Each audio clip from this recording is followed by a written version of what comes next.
Sebelum melanjutkan pembahasan, kita akan mengklarifikasi terlebih dahulu peristiwa yang selama ini diperdebatkan, yaitu peristiwa banjir Nabi Nuh. Sebab apa yang kita pahami dalam kisah ini akan membentuk bagaimana cara pandang kita terkait sejarah peradaban manusia.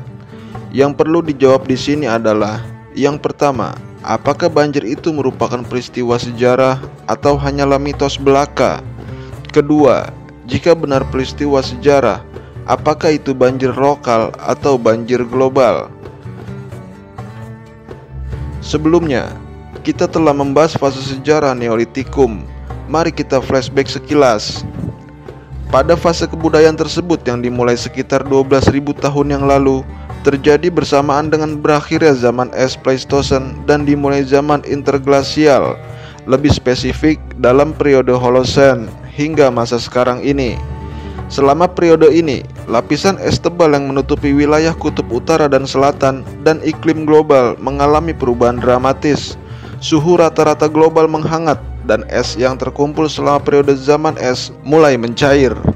Selama periode ini, lautan dan daratan mengalami perubahan yang signifikan. Gletser mencair dan mengalami penarikan, menyebabkan kenaikan permukaan laut. Hutan-hutan menyebar dan ekosistem mengalami perubahan untuk beradaptasi dengan kondisi yang lebih hangat.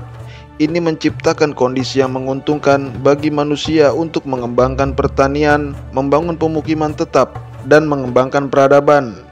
Selama periode Holosen, manusia telah mengalami pertumbuhan populasi yang signifikan, pembentukan peradaban maju, dan perkembangan teknologi. Namun, ini juga dapat menimbulkan masalah bagi beberapa peradaban, khususnya mereka yang berada di dataran rendah dan pesisir. Tidak menutup kemungkinan kota-kota yang dibangun di sepanjang aliran sungai terkena dampaknya.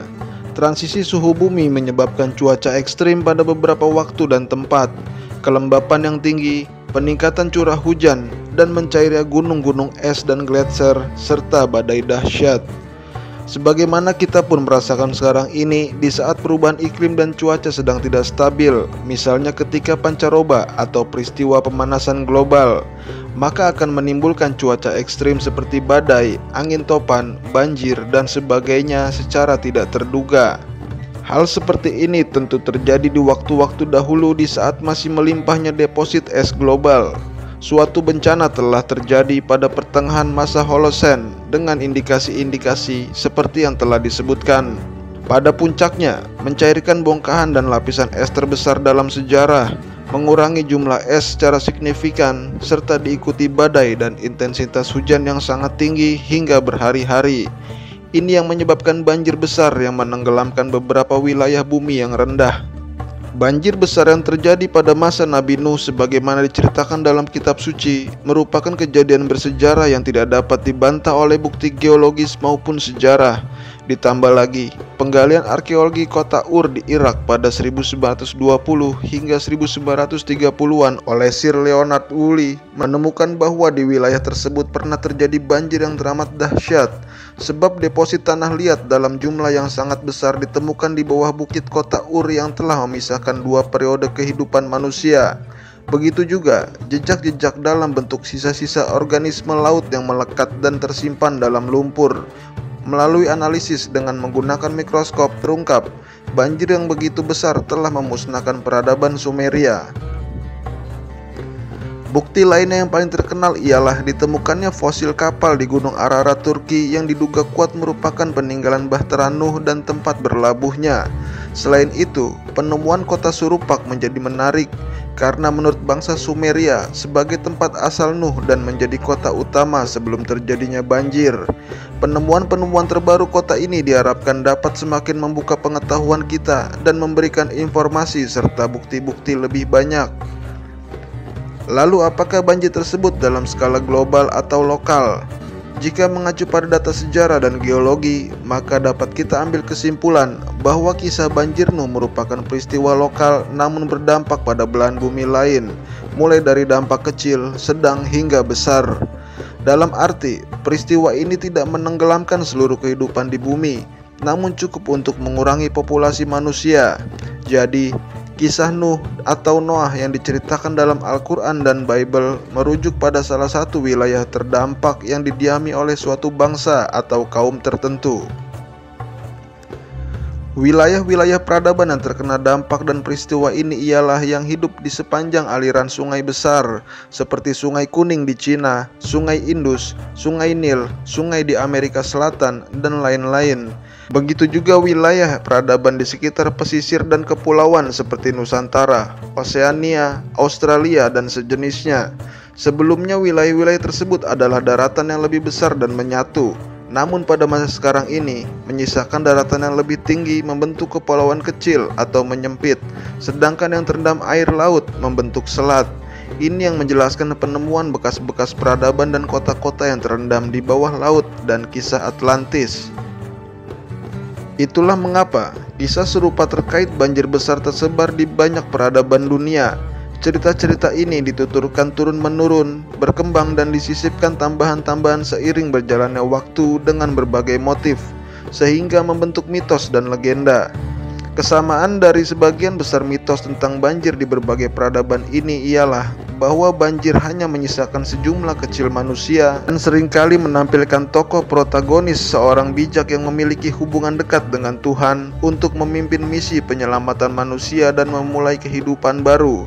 Dari sini kita dapat menduga bahwa wilayah terdampak memiliki tokoh Nuh atau Noahnya masing-masing dengan personal yang berbeda namun memiliki tugas yang serupa. Dari seluruh kisah-kisah tentang banjir besar di dunia, bangsa-bangsa di Mesopotamia dan India adalah yang memiliki cerita paling mirip dengan apa yang diceritakan dalam agama Abrahamik. Nuh dalam Al-Quran atau Noah dalam Bible dikenal oleh bangsa Sumeria sebagai Atrahasis, bangsa Akkadia dan Babilonia mengenalnya sebagai Utnapishtim, sedangkan tradisi India menyebutnya Manu. Namun India memiliki unsur lebih kompleks, di mana wacana keagamaan sangat terpengaruh oleh tradisi Arya. Bahasan lebih lengkap terkait bangsa Arya dan India, silakan tonton video sebelumnya yang berjudul Sejarah dan Asal-Usul Bangsa Arya. Lokasi dakwah Nabi Nuh sendiri yang diceritakan dalam Al-Quran merupakan wilayah yang mengalami kehancuran total. Menurut sumber yang ada, wilayah tersebut kemungkinan besar berada di Mesopotamia Hilir, sebagian semenanjung Arabia hingga Teluk Persia, dan tidak menutup kemungkinan India Utara termasuk dalam wilayah peradaban ini. Sebelum terjadi banjir atau naiknya permukaan laut, semenanjung Arabia, Mesopotamia, dan Iran merupakan daratan yang menyatu dan tempat berkembangnya peradaban maju, sehingga mereka saling terhubung dan memiliki akar sejarah yang saling terkait. Maka sangat wajar jika bangsa Sumeria, Akkadia, dan Babilonia akrab dengan wilayah Arabia, seperti Dilmun yang sering disebut dalam literatur mereka. Dilmun digambarkan sebagai tanah suci yang kaya dan makmur, tanah surga tempat tinggal para dewa, dan manusia hidup penuh kedamaian dan kebahagiaan.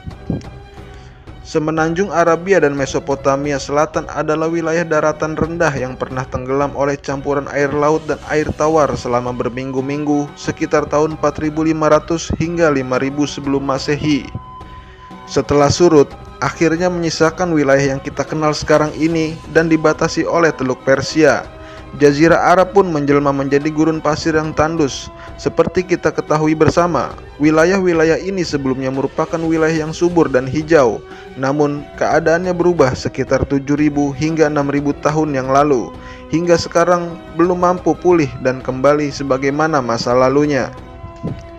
Selain itu, peristiwa ini juga berkontribusi besar dalam pembentukan Laut Hitam dan Laut Kaspia sehingga terisi penuh oleh air yang terisolasi dari luapan Mediterania dan Samudra Arktik. Peristiwa ini pula yang diabadikan oleh bangsa Yunani dalam berbagai mitos tentang banjir seperti Deukalion, Ogyges, Deimaon, dan sebagainya. Bangsa Nordik yang tinggal di belahan bumi utara sekitar Arktik juga memiliki mitos mereka sendiri yang dikenal dengan Ragnarok. Mungkin sebagian orang, khususnya para naturalis dan materialis yang sekuler, menganggap fenomena keseragaman ini hanyalah produk budaya dan sastra yang muncul dari hasil saling sunting semata atau hanya kebetulan belaka. Bagaimana mungkin peradaban yang terpisah secara geografis di berbagai penjuru serta terpisah secara budaya dan bahasa bisa saling contek-menyontek secara serempak? Sedangkan kisah ini ada di Amerika, ada di Australia, ada di Cina, ada di Skandinavia. Bagaimana menjelaskan ini semua? Dan kebetulan macam apa ini? Sebenarnya, hanya ada satu jawaban pasti mengapa kisah ini ditolak dan tidak menarik perhatian komunitas ilmiah, yaitu karena tercantum dalam kitab suci. Mereka sebisa mungkin menyingkirkan peran Tuhan dan yang transendental dalam memahami realitas sekalipun bukti-bukti nyata terpampang jelas.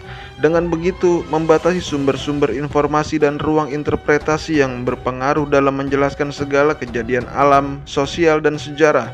Yang harus kita pahami bersama adalah bahwa kesejajaran tradisi yang ada di berbagai bangsa dan peradaban ini tidak lain berasal dari sumber yang sama, yaitu Tuhan Yang Maha Esa, dan dialami oleh nenek moyang mereka sendiri. Kemudian seiring waktu terjadi distorsi, penambahan dan pengurangan cerita yang didasari kebutuhan tertentu. Perubahan-perubahan inilah yang dapat disebut sebagai produk kebudayaan manusia yang harus dicari titik temunya sehingga didapati kesimpulan yang lebih bersih dan akurat melalui komparasi dengan sumber-sumber ilmiah dan sejarah, bukan dengan penafian mutlak.